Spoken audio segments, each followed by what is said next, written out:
Réponse sur le terrain des Niçois après les incidents de Nice-Marseille. On répond sur le terrain. Gouiri qui met son doublé. Rosario, patron en milieu de terrain. Hicham Boudaoui qui fait une masterclass sur son côté droit en première mi-temps. Le débrief, c'est maintenant.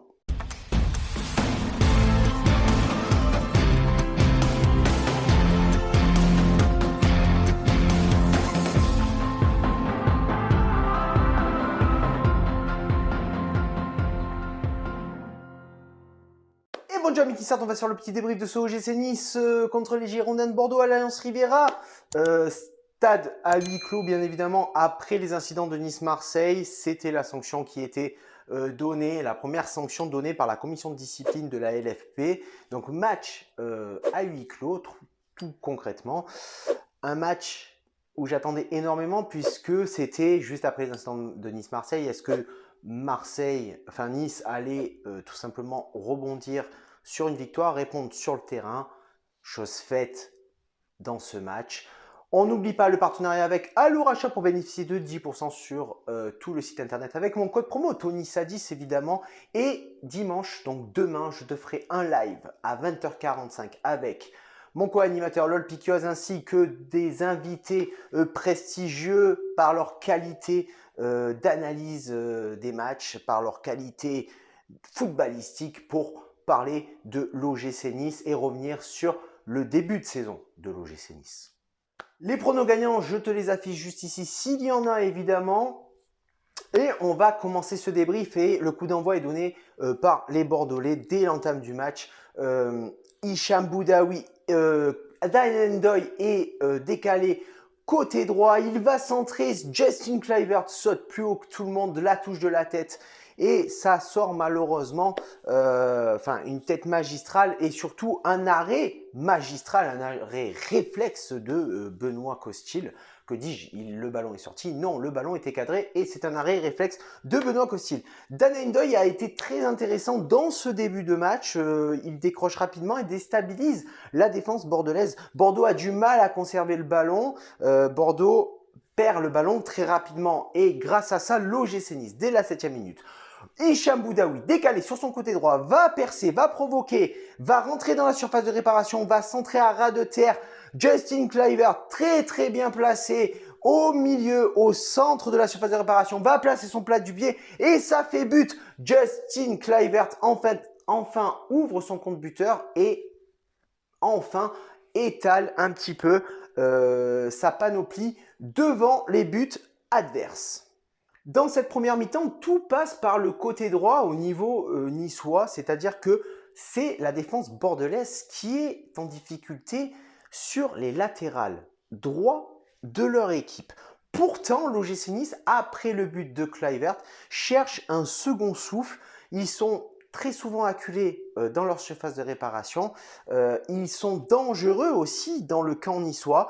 On voit apparaître quelques déchets techniques défensifs au niveau de l'OGC Nice, mais Bordeaux n'arrive pas à concrétiser leur temps fort. Très bonne entame de match de Rosario, patron en milieu comme on a pu le voir, très important dans les placements, très important pour casser les lignes et très important pour empêcher la projection bordelaise vers les avants niçois.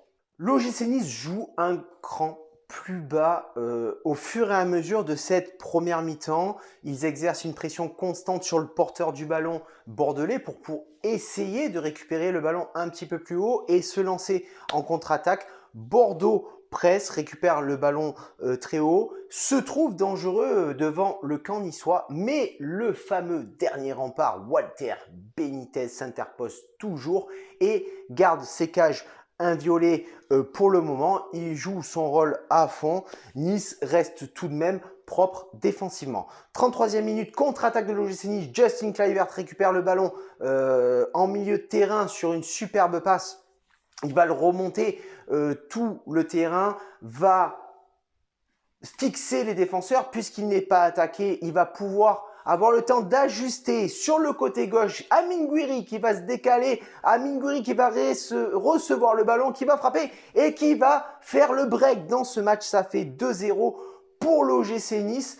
Malheureusement, on va perdre Justin Kluivert qui va se blesser sur l'action et sera automatiquement à la 36e minute remplacé par Calvin Stengs. Malgré une possession bordelaise tout au long de la première mi-temps, une récupération haute, Nice trouve toujours le moyen de se trouver dangereux et de créer un petit peu, la surprise en allant vers l'avant et en recherchant toujours la possibilité de trouver une solution offensive pour aggraver le score.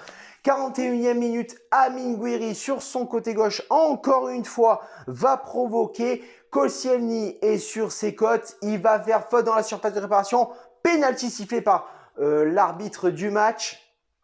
Amine Gouiri va se charger rapidement de poser le ballon au centre du point de pénalty, va frapper comme d'habitude en deux temps et va la mettre en mi-hauteur. C'est plus que le break, c'est le super break. Amine Gouiri qui va mettre son 3e but de la saison et ça fait 3-0 pour l'OGC Nice. Bordeaux reste assez fébrile défensivement, mais reste surtout fébrile dans le 1 contre 1. Et c'est comme ça qu'on a réussi à mettre en difficulté les Bordelais sur cette première mi-temps. Tout simplement, il y a un énorme travail défensif à faire de la part de Bordeaux, un repli défensif qui est difficile à gérer en 1 contre 1. L'OGC Nice propose du jeu, l'OGC Nice se porte vers l'avant depuis ce début de saison, mis à part, on va dire, le match face à Reims, mais Reims a refusé le jeu et c'est une parfaite réponse sur le terrain de l'OGC Nice après ces fameux incidents de Nice-Marseille. Les gars, deuxième mi-temps, débrief de cette deuxième mi-temps. Les Bordelais essayent d'aller vers l'avant, les Bordelais essayent de faire reculer l'OGC Nice, mais d'un autre côté, les Bordelais, tout simplement, ils jouent la sécurité, ils ne veulent pas perdre le ballon. Effectivement, quand tu reprends la deuxième mi-temps à 3-0, tu as envie de conserver ce ballon, tu as envie de faire du jeu simple et d'essayer d'être,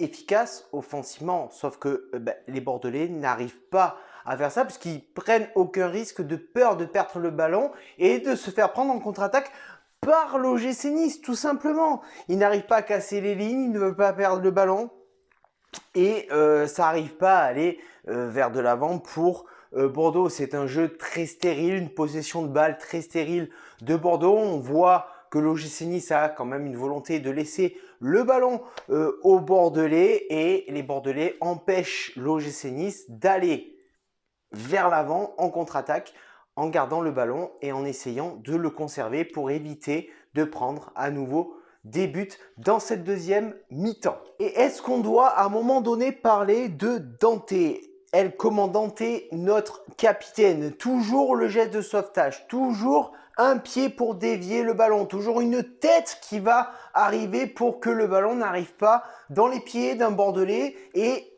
réduire totalement le score. C'est impressionnant ce joueur, c'est impressionnant ce caractère qu'il impose, cette volonté de revenir au plus haut niveau, cette volonté de ne jamais abdiquer, de ne jamais abandonner. C'est la mentalité niçoise, c'est la mentalité nissarda tout simplement. Et c'est aussi Christophe Galtier qui transmet ça à nos joueurs. Je te rappelle quand même que l'année dernière, il y a 1 an ou il y a 2 ans, avec Patrick Vieira, on n'avait pas ça. Et on voit le changement à l'heure actuelle de Christophe Galtier toujours en train de gueuler sur le terrain. Et quand il voit que l'équipe gère, que l'équipe est en possession de tous ses moyens, il se calme et s'assoit et ferme sa bouche. Moi, j'aime Galtier quand il gueule. J'aime. C'est toujours cette volonté de ne jamais être satisfait, de ne jamais être dans l'autosuffisance de la part de Christophe Galtier. Et vraiment, comme je le dis depuis longtemps, depuis Patrick Vieira, mais bien avant Patrick Vieira, c'est l'entraîneur. C'est l'entraîneur qui te transmet les valeurs. Et avec Christophe Galtier, on a cette chance-là qui transmettent ces valeurs de toujours être offensif, de toujours aller de l'avant, de ne pas jouer un cran plus bas, de toujours être dangereux vers l'équipe adverse. Cependant, effectivement, le match est redescendu un petit peu en intensité. Bordeaux essaie de garder le ballon, mais reste inoffensif devant les cages de Walter Benitez. Comme d'habitude, Walter Benitez va prendre un clean sheet dans ce match. Ils sont sans solution et seront sans solution tout le long du match puisque Bordeaux n'arrivera pas à trouver la solution offensive qui va permettre d'ouvrir un petit peu le score pour Bordeaux et surtout de enlever la toile d'araignée dans la lucarne de Walter Benitez. L'OGC Nice se contente de gérer l'équipe bordelaise et de gérer le jeu et tout simplement défensivement c'est solide. 77e minute, Stengs va sortir pour laisser rentrer Dacunia. Alors Stengs n'est pas blessé les gars, c'est juste qu'il revient de blessure et Christophe Galtier du coup, est dans la gestion de l'équipe aussi, hein, quelque part. On domine 3-0. Stengs sort d'une blessure, il ne peut pas jouer un match complet. C'est une très bonne gestion de la part de Christophe Galtier de faire sortir Stengs. J'ai trouvé ça très normal de ne pas le laisser jusqu'à la fin du match pour risquer une nouvelle blessure. Lotomba sort pour faire entrer Danny Luc. Danny Luc, une valeur sûre de l'année dernière et une valeur sûre de cette année. On l'a encore vu dans le peu, il a joué 13 minutes. On a vu que c'était encore une valeur sûre et que c'était un défenseur solide. Et 84e minute, alors que Khéphren Thuram venait de rentrer pour remplacer Boudaoui. Quelle déviation sur une contre-attaque de l'OGC Nice de Dan Ndoye qui dévie le ballon d'une espèce de talonnade, aile de pigeon bizarre pour Khéphren Thuram qui va se retrouver seul dans l'axe devant Benoît Costil qui va l'ajuster, qui va frapper, qui va marquer, qui va mettre le 4e but et qui va sceller le score tout simplement de ce OGC Nice Bordeaux. Il n'y a rien à dire dans ce match, on l'a maîtrisé de par notre offensivité, de par notre défensivité, cette solidité défensive qu'on a pu avoir de par Dante. Je te l'ai déjà dit, est-ce qu'on en parle de Dante? Non, on n'en parle pas assez, moi je trouve qu'on n'en parle pas. Hein? Est-ce qu'on a oublié son niveau parce qu'il a été blessé pendant 8 mois? Est-ce qu'il a toujours été à ce niveau-là? Est-ce qu'il a sorti son meilleur match face à Lille déjà la dernière fois où on a gagné 4-0? Ou est-ce que, d'autre part, il a encore fait une masterclass ce soir? Je pense qu'on en débattra demain en live. Je ferai une chronique spéciale, c'était pas prévu, mais je ferai une chronique spéciale pour El Comandante, le capitaine, El Capitano, le patron. Sur ce, amis Nissard, n'hésitez pas, mettez des commentaires, des likes, abonnez-vous. C'est pour le référencement, c'est bon, j'ai plus besoin de vous le dire. Sur ce, ciao viva, la Bayetta et Issa Nissa.